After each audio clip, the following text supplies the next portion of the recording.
আসসালামু আলাইকুম। আজকে আম্মু পুঁই শাক রান্না করবে, তাই পাতিলে তেল দিয়ে পেঁয়াজ রসুন এগুলো দিয়ে মরিচ হলুদ জিরা গুঁড়া লবণ দিয়ে ভালো করে নেড়ে চেড়ে অল্প একটু পানি দিয়ে দিবে। অল্প একটু পানি দিয়ে একটু কষিয়ে নিতে হবে। অল্প একটু কষিয়ে নিয়ে তারপর এখানে মাছ দিয়ে দিব। মাছগুলো দিয়ে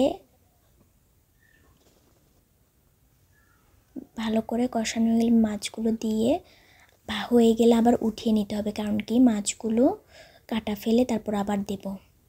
এই তো আমাদের মাছ হয়ে গেছে। তারপরে আলু মসুরের ডালগুলো দিয়ে ভালো করে নেড়ে চেড়ে দিয়ে পানি অ্যাড করে দিব পরিমাণ মতো। তারপর এখানে টমেটো কাঁচামরিচ এগুলো দিয়ে দিব। তারপর রান্নায় ব্লক উঠে গেলে মাছগুলো দিয়ে দিব। তারপর এখানে শাকগুলোও দিয়ে দিব। দেওয়া হয়ে গেছে। তারপর কিছুক্ষণ পর পর আম্মু এগুলো নেড়ে চেড়ে দিবে।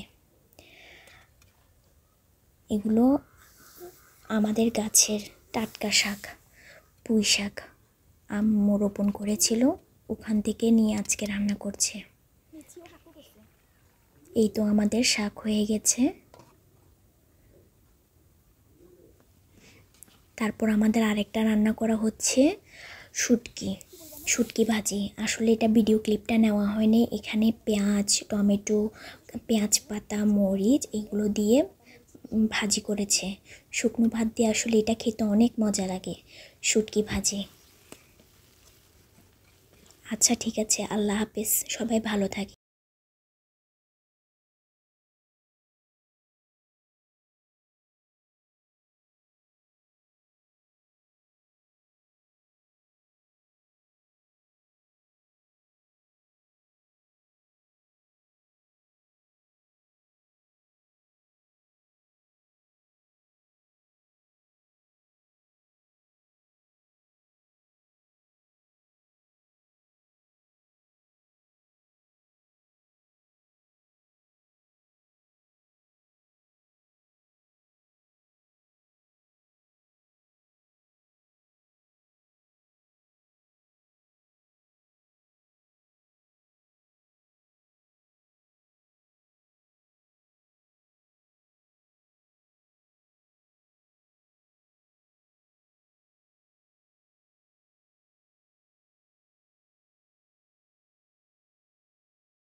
আমাদের আরেকটা মজার খাবার রান্না করা হয়েছে, সেটা হলো শুটকি ভাজি, শুটকি।